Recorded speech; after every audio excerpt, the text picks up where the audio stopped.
Hello everyone. WTO आजकल काफ़ी news में है। WTO से रिलेटेड आप इतने सारे आर्टिकल्स आ रहे हैं, हर दिन कुछ ना कुछ इस पे कुछ ना कुछ इश्यूज़ आ रहे हैं। ठीक है, तो उससे क्या समझ में आ रहा है कि भाई अगर ये अक्सर न्यूज़ में रहती है तो न्यूज़ में रहने का मतलब क्या है कि भाई एग्ज़ाम पॉइंट ऑफ व्यू से इंपॉर्टेंट हो गया। ठीक है ना, एग्ज़ाम पॉइंट ऑफ व्यू से इंपॉर्टेंट हो गया। क्यों?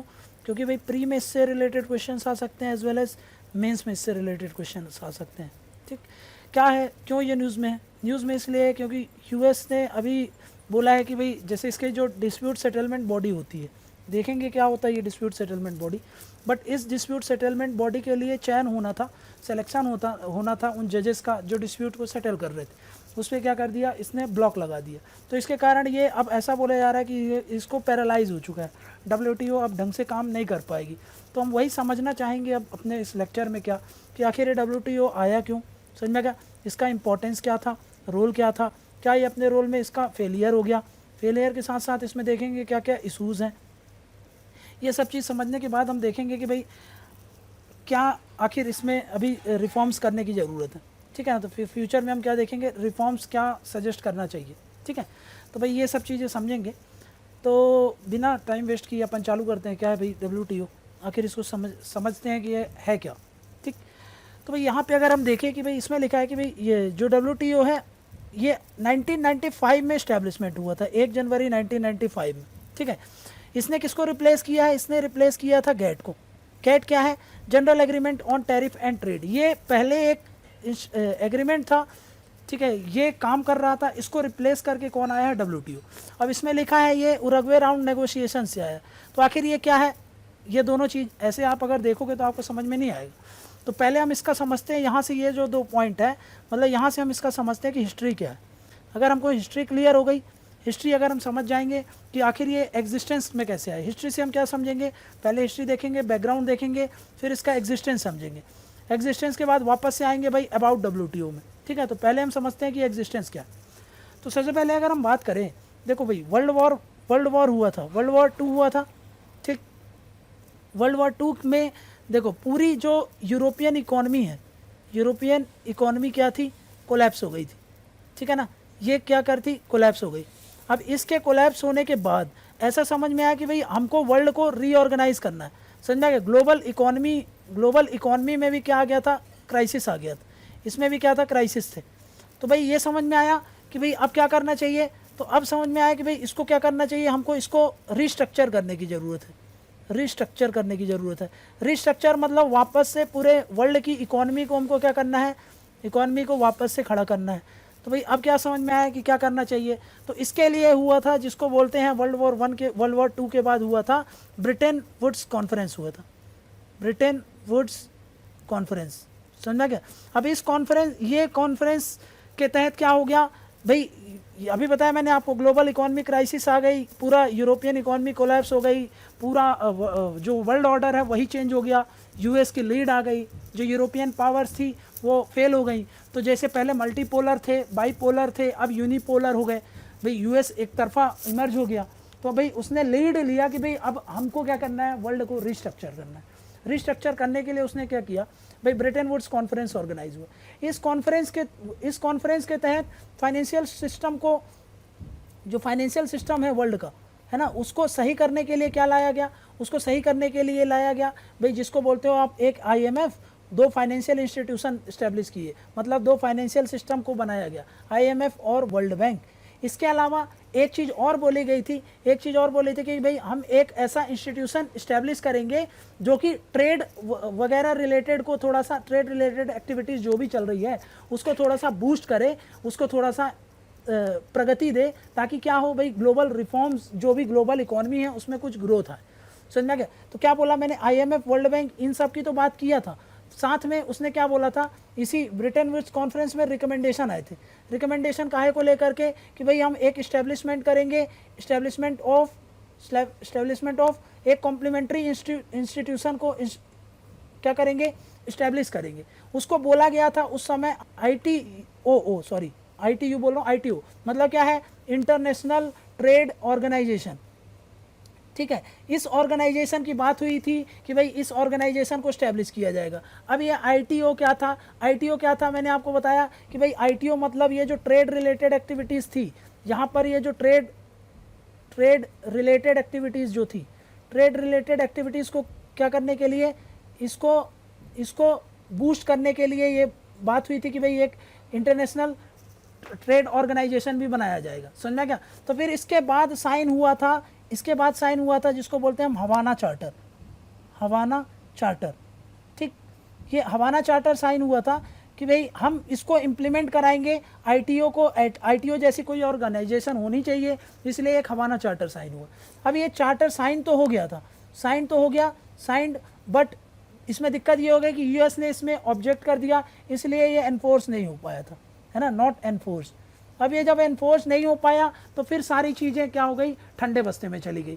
जब सारी चीज़ें ठंडे बस्ते में चली गई तो फाइनली बाद में इनको रियलाइज़ हो गया कि भाई ऐसे में तो काम चल नहीं पाएगा, फिर क्या करना चाहिए। तो फिर 23 कंट्री ने मिल करके, 13 कंट्रीज़ ने मिल करके भाई और इसमें थोड़ा सा प्रगति मिले, तो इसलिए उन्होंने नेगोशिएशंस किया और फाइनली 23 कंट्रीज़ ने मिल करके एक एग्रीमेंट साइन किया, जिसको बोलते हैं general agreement on trade and tariff. समझ में क्या? तो भाई इसको बोल दिया हमने गेट। ये गेट एग्रीमेंट साइन होता है कब? ये साइन होता है 1947 में। 1947 में ये एग्रीमेंट साइन हो गया 23 कंट्री से, और उसके बाद ये एग्जिस्टेंस में आता है। सो देखिए अभी यहाँ पे क्या बताया मैंने आपको, यहाँ पे ये बताया कि भाई यहाँ पे क्या आ गया था, ये आ गया था आपका गेट। फाइनली गेट आया है, कब आया है ये? 1947 में आया, ठीक है ना। 1947 में इसको साइन कर लिया गया, इसको साइन कर दिया।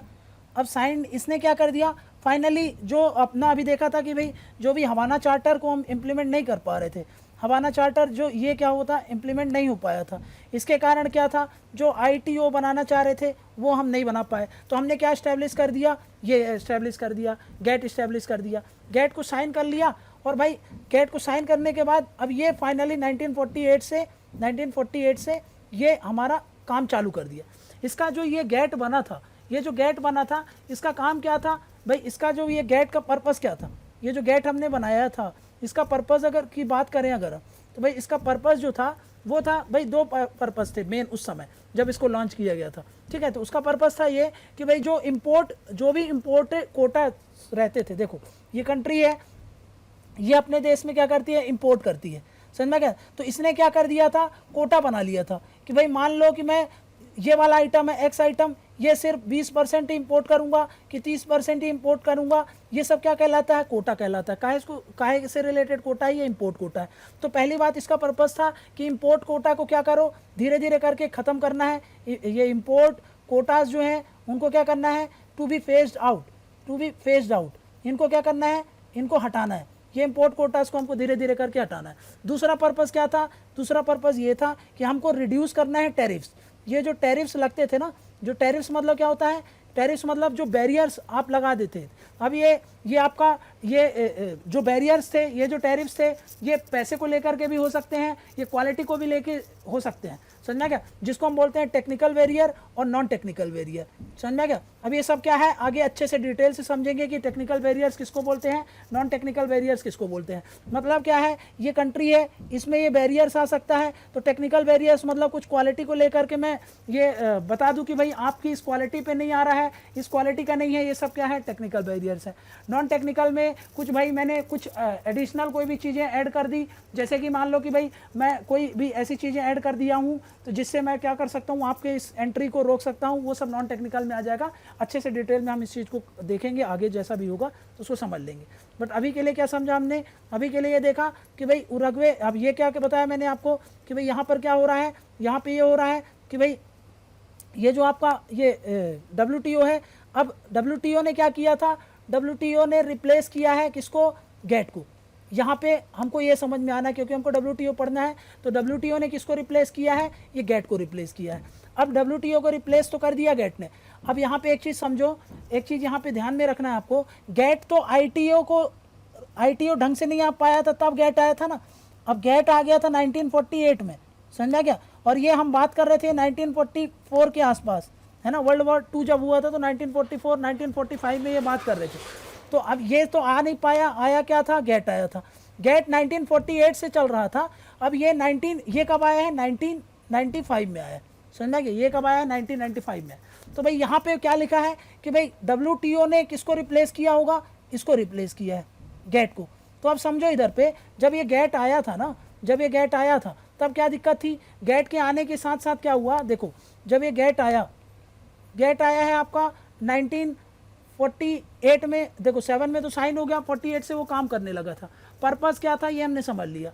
अब एक चीज़ बता देता हूँ, इसके बाद ये 1948 से 1994 तक काम करता है, समझ में क्या। अब जैसे ही देखो ये गेट का काम है, ठीक है, ये गेट का काम चल रहा है 1948 से लेकर के 1994 तक। अब देखो इसमें क्या होता है ना कि बहुत सारे नेगोशिएशंस होते हैं, समझा क्या, छोटे बड़े बहुत सारे नेगोशिएशंस होते हैं। इसको क्या बोलते हैं हम? ये होते हैं नेगोशिएशंस। नेगोशिएशंस मतलब क्या होता है? किसी भी, अब ये नेगोशिएशंस मान लो कि जैसे मैंने बोल दिया कि लास्ट वाला, जैसे हम बोलते हैं कि भाई ये क्या था? ये उरुग्वे राउंड का नेगोशिएशन था, ठीक है ना। उरुग्वे राउंड नेगोशिएशन का मतलब क्या है समझो इसको। ये उरुग्वे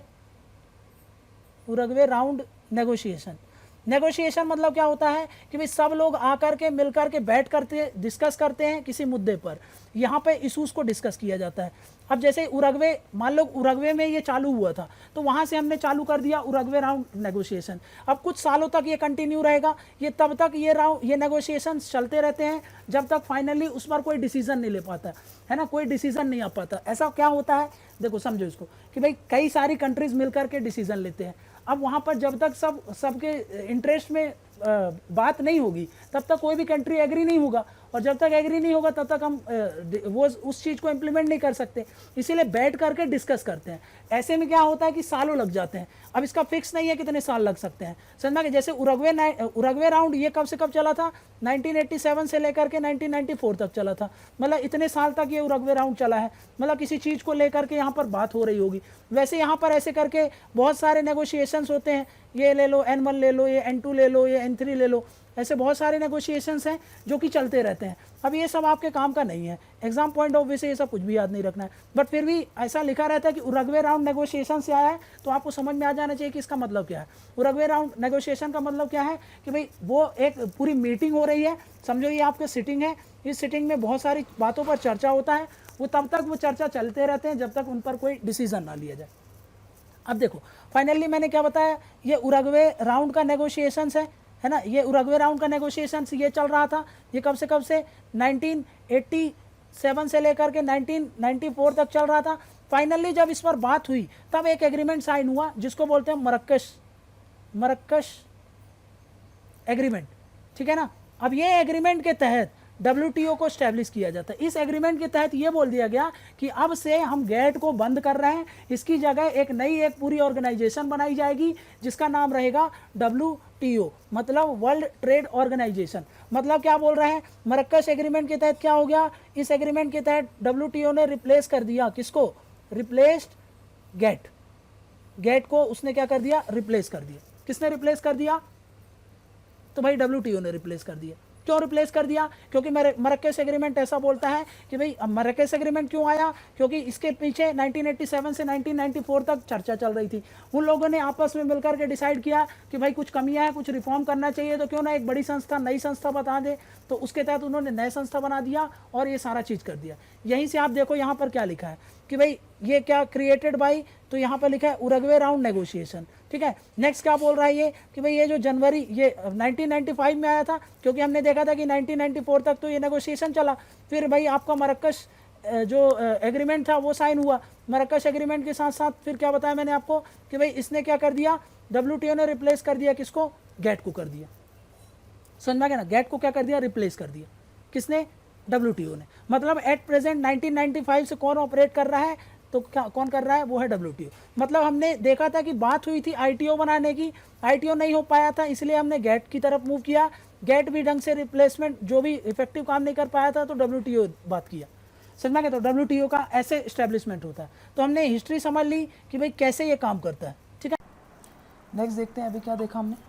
अभी देख लिया कि भाई 1947 में एग्रीमेंट साइन हो जाता है, ठीक है ना, जिसको बोलते हैं हम गेट का एग्रीमेंट जो था वो साइन हो गया। अब इससे ये इस्टेब्लिश कर दिया गया, कब इसको इस्टेब्लिश कर दिया? 1948 में। 1948 में अब इसको इस्टेब्लिश कर दिया। इसके बाद हम देखते हैं कि भाई अभी देखो यहाँ पर इसको स्टैब्लिश करने के बाद 1948 गेट आ गया, ये गेट आ गया आपका 1948 में, ठीक, 1948 में। 1948 के बाद अब ये 1948 से लेकर के ये काम करता है आपका 1994 तक, ठीक है ना, 1994 तक ये कंटिन्यू कर रहा है। फाइनली यहाँ पर एक मरक्कश एग्रीमेंट अभी बताया था मैंने आपको, मरक्कश एग्रीमेंट फाइनली कल्मिनेट होता है और उसने क्या कर दिया, यहाँ पर WTO क्या करता है, WTO रिप्लेस कर देता है किसको, रिप्लेस्ड गेट को। समझा क्या, देखेंगे क्या रीज़न थे उसके रिप्लेसमेंट करने के, बट यहाँ से यहाँ तक की जो जर्नी है, समझा क्या, यहाँ से यहाँ तक की जो जर्नी है उसको हम क्या बोलते हैं, अभी यहाँ से यहाँ तक जो जर्नी ट्रैवल कर रही है वो थ्रू सीरीज़ ऑफ नेगोशिएशंस यहाँ पर कंडक्ट किए जाते हैं। मतलब यहाँ पे बहुत सारे नेगोशिएशंस कंडक्ट किए जा रहे हैं, यहाँ पर बहुत सारे नेगोशिएशंस आएंगे। तो भाई गेट कब से कब तक सर्वाइव रह रहा है, गेट अब आपका काम कर रहा है 1948 से 1994 तक। इसमें गेट में अब देखो काम कैसे करता है भाई, नेगोशिएशंस होते हैं, नेगोशिएशंस मतलब कुछ इशूज़ को यहाँ पर डिस्कस किया जाता है, इस इशूज़ को यहाँ पर उठाया जाता है और इन पर डिस्कशंस किए जाते हैं, फिर उन डिस्कशंस का फाइनल सॉल्यूशंस निकाला जाता है। समझा कि इसको बोलते हैं डिस्कशंस, सॉरी नेगोशिएशंस।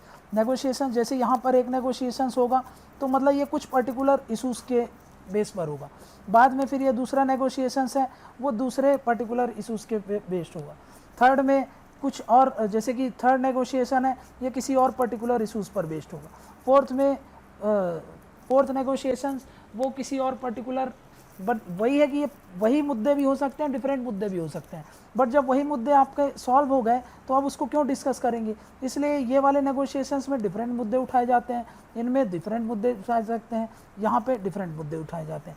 अब ये नेगोशिएशंस अब देखो ये नेगोशिएशन जो होते हैं आपके हो सकते हैं वो 1 साल तक चले, 2 साल तक के लिए चले, 3 साल के लिए चले, मतलब क्या है, जब तक वो मुद्दे आपके चलते रहेंगे तब तक उन पर डिस्कशन चलता रहेगा, जब तक उनका फाइनल सॉल्यूशन नहीं निकल जाता तब तक उन पर ये मुद्दे चले जाते हैं, चलते रहते हैं।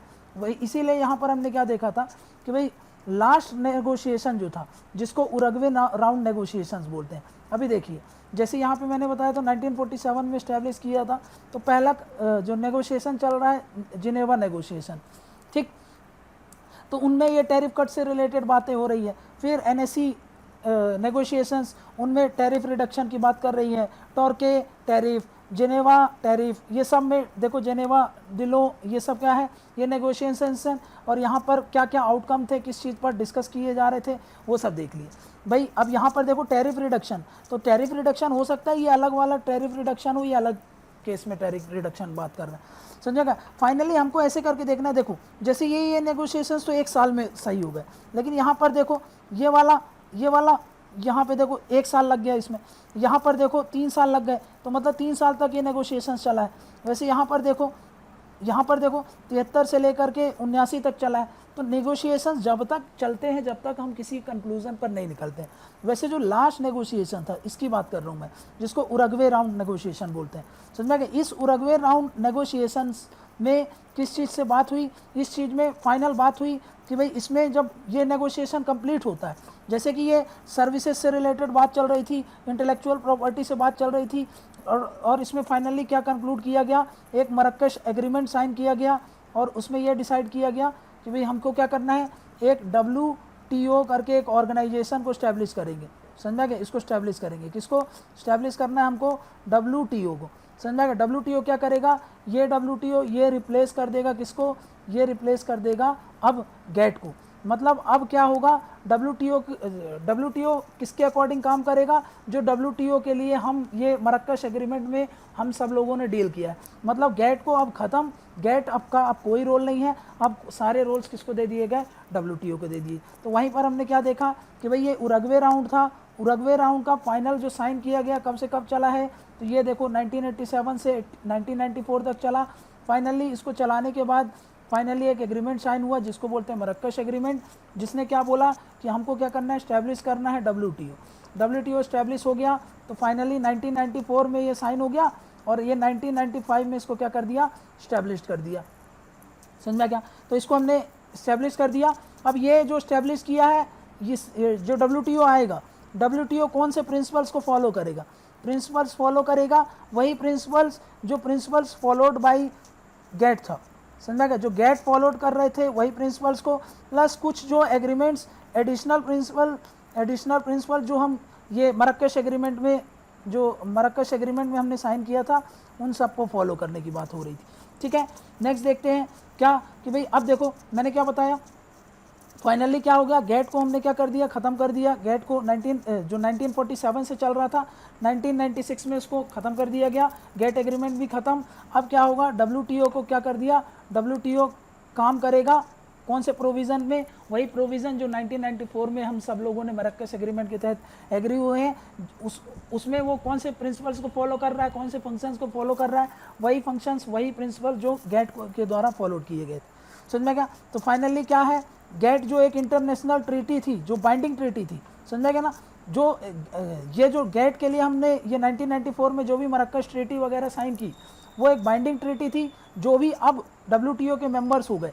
जो गेट के पहले मेंबर्स थे वो अब WTO के मेंबर्स हो गए। अब वो मेंबर्स के ऊपर गेट के सारे प्रोविज़न बाइंडिंग होंगे, सारे प्रोविज़न को आपको एक्सेप्ट करना पड़ेगा। समझ में गया ना।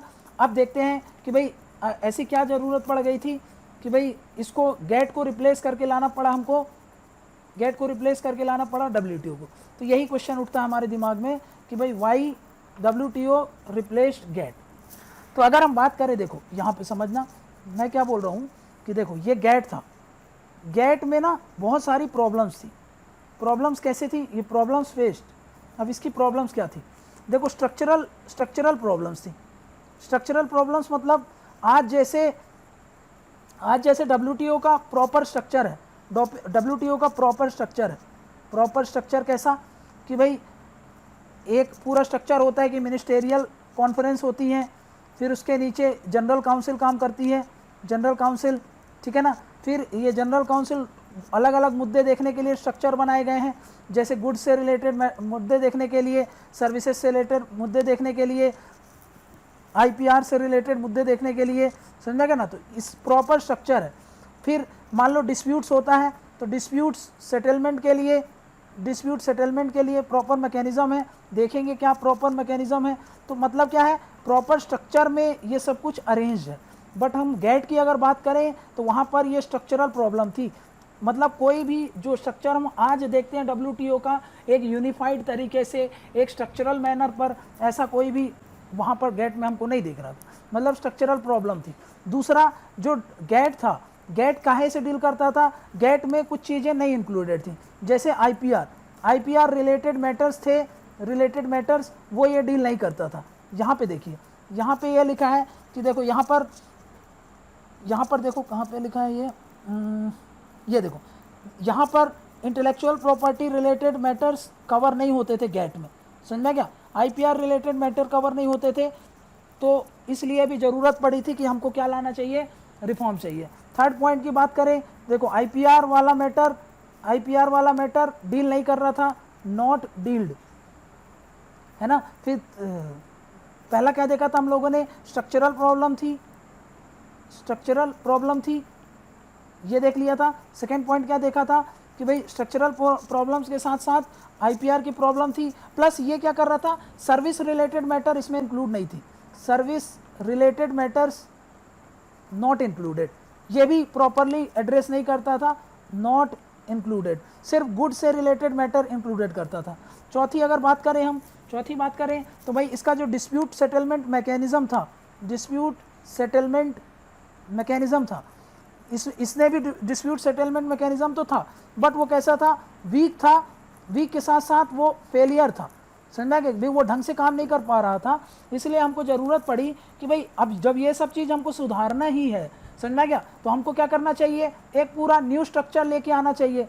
न्यू स्ट्रक्चर जब ला ही रहे तो क्यों ना हम न्यू एक पूरी ऑर्गेनाइजेशन ले आए, न्यू ऑर्गेनाइजेशन। तो बस इन्हीं चीज़ों को ध्यान में रखते हुए समझ में आया कि भाई जब इतना सारा रिफॉर्म्स हमको करना ही है, तो क्यों ना हम WTO जैसी कोई एक इंस्टीट्यूशन ले आए, जो कि क्या हो, एक इंटरनेशनल इंस्टीट्यूशन हो, जो ये सारी प्रॉब्लम्स को एड्रेस कर सके। इसीलिए यहाँ पर हमने क्या किया, गेट को फाइनली एबॉलिश कर दिया, समझा गया। उसमें जो इंस्टीट्यूशनल स्ट्रक्चर थे वो ख़राब थे, स्ट्रक्चरल लेवल पर काम नहीं कर पा रहा था, तो इसलिए हम लोगों ने WTO ले आए। देखो ट्रेड इन सर्विसेज और ये जो IPR वाला मुद्दा था ये कवर्ड नहीं था।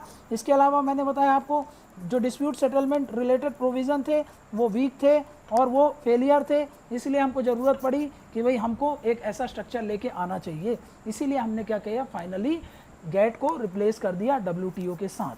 समझा गई बात। नेक्स्ट देखो, नेक्स्ट क्या समझना है भाई, UN और WTO के बीच में क्या रिलेशन होता है। देखो अब हम जानते हैं कि भाई एक तरफ है UN और UN को असिस्ट करने के लिए, काम करने के लिए उसकी 15 स्पेशलाइज्ड एजेंसी होती है ना, उसके पास स्पेशलाइज्ड एजेंसीज़ हैं।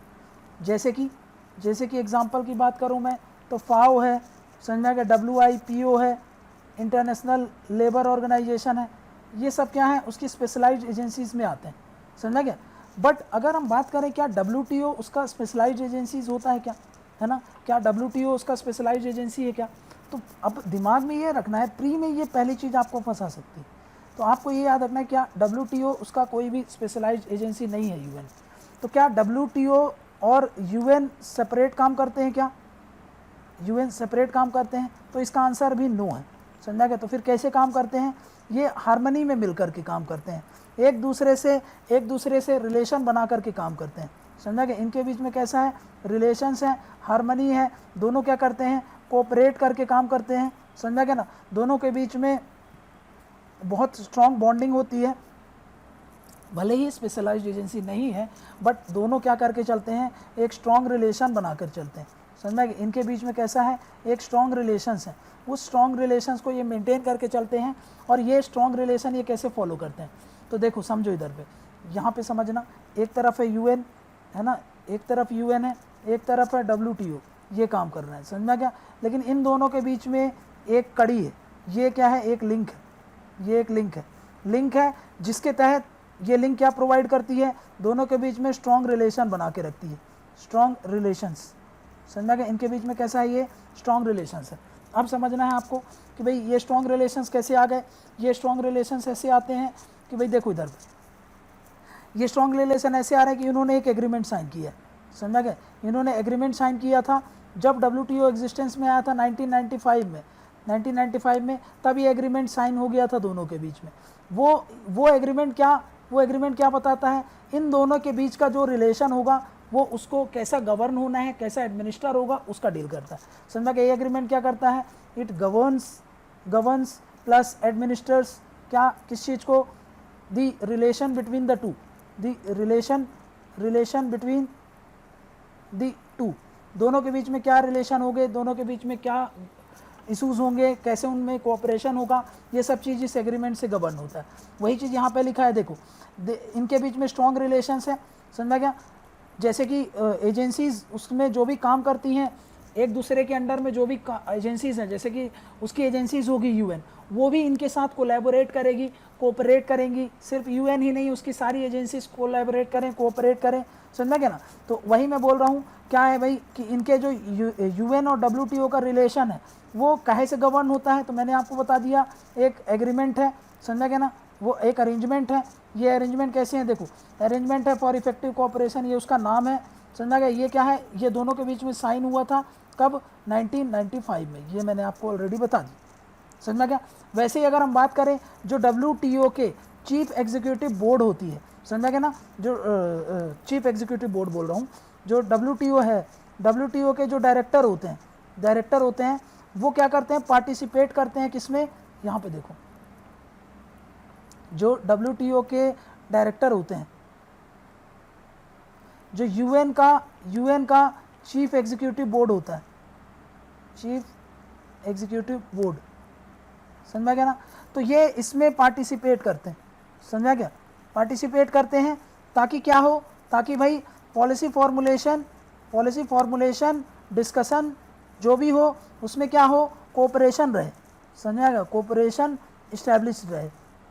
समझा क्या, इसलिए इन दोनों के बीच में अच्छा खासा स्ट्रॉन्ग रिलेशन होता है, अच्छा खासा मेंटेन करके चलते हैं, ये बात थोड़ा सा याद रखें। समझा क्या, इनके बीच में क्या होता है, कोऑर्डिनेशन बना रहता है। समझा क्या, तो ये याद रखना UN और WTO कैसे एक दूसरे से कोऑपरेट करते हैं, कैसे दोनों इंडिपेंडेंट है बट मिल करके काम करते हैं, ये बात हमको इस स्लाइड से हमको समझ में आ गई।